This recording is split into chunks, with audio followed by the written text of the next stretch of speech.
അനുദിന വിശുദ്ധർ ഓഗസ്റ്റ് 24 വിശുദ്ധ ബർത്തലോമിയോ സ്ലീഹ.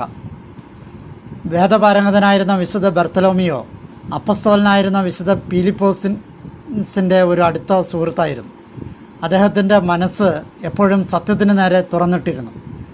വിശുദ്ധൻ സ്വന്തം ഇഷ്ടപ്രകാരം ഫിലിപ്പോസിനോടും യേശുവിനെ കാണുവാനായി വരികയും കണ്ട മാത്രയിൽ തന്നെ അത് രക്ഷകനായ ദൈവപുത്രനാണ് എന്ന സത്യം തിരിച്ചറിയുകയും ചെയ്തു.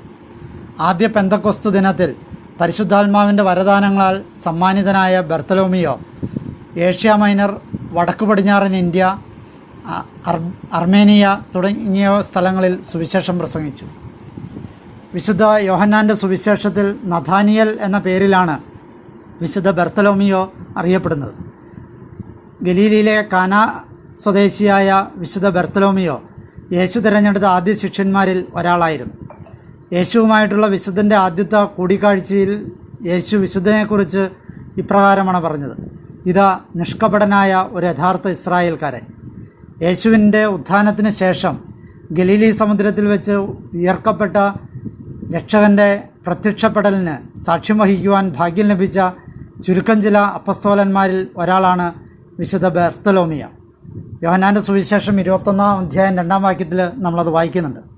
യേശുവിൻ്റെ സ്വർഗാരോഹണത്തെ തുടർന്ന് വിശുദ്ധ ബർത്തലോമിയോ അർമേനിയയിൽ സുവിശേഷം പ്രഘോഷിക്കുകയും അവിടെ വെച്ച് രക്തസാക്ഷിത്വം വരിച്ചതായും പറയപ്പെടുന്നു.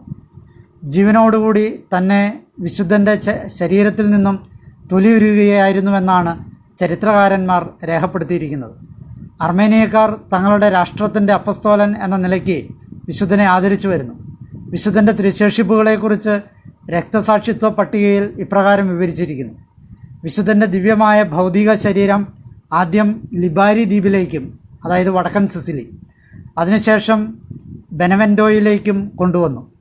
അവിടെ നിന്നും റോമിലെ ടിബേർ നദിയിലെ ഒരു ദ്വീപിൽ കൊണ്ടുവരികയും അവിടെ വിശ്വാസികൾ വളരെ ആദരപൂർവ്വം അതിനെ ആദരിക്കുകയും ഭക്തിപൂർവ്വം വണങ്ങുകയും ചെയ്തു വരുന്നു.